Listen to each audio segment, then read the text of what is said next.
the great things about weddings is that everyone's in a great mood. They're all excited about the newlyweds, the opportunity to mingle with friends and family they haven't seen for a while, and all the festivities of the wedding celebration. This makes a wedding a perfect place for humor, for jokes. Hello, my name is Jonathan Brady, and if you're going to be one of the speakers at a wedding, allow me to offer some important information. Humor is a great way to loosen up an audience and embrace their attention, but think about it.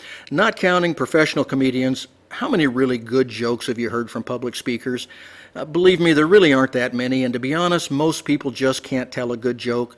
That's not necessarily a bad thing, it's just a fact that your chances of successfully pulling off telling of a joke is pretty darn slim.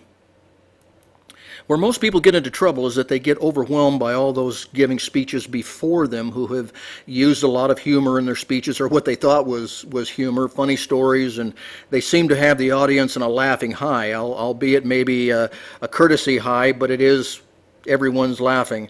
And they don't want to be the one to spoil the excitement, so even though they haven't included a joke in their speech and they don't tell a good joke, they go off the cuff with a joke and what they think is a funny story, and almost always it bombs.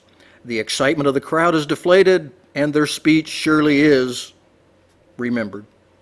The location of the joke in a speech is very important now.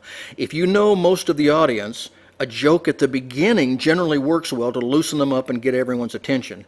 If the audience doesn't know you, you'll get a better response later in the speech when they feel they've gotten to know you a little bit and feel more comfortable.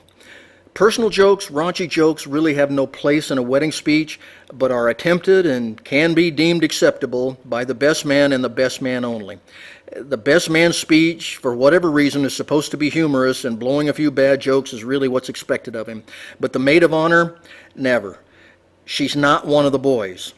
She is seen as the maid of honor, representing the bride, not the host of the local comedy club.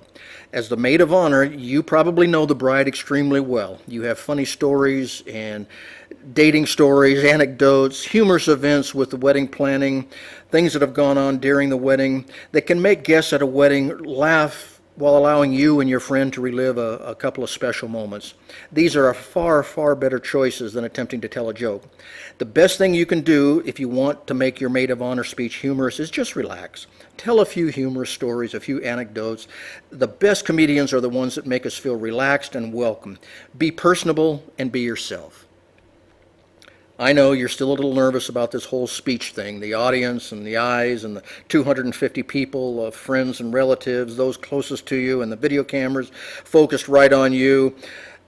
Allow me to offer you one final suggestion. Go to the webpage that you see on the screen, getfreeweddingspeeches.com. Here you're going to find 3 professionally written wedding speeches. They're free. You can download them, cut and paste, put in, take out, make all the changes that you want.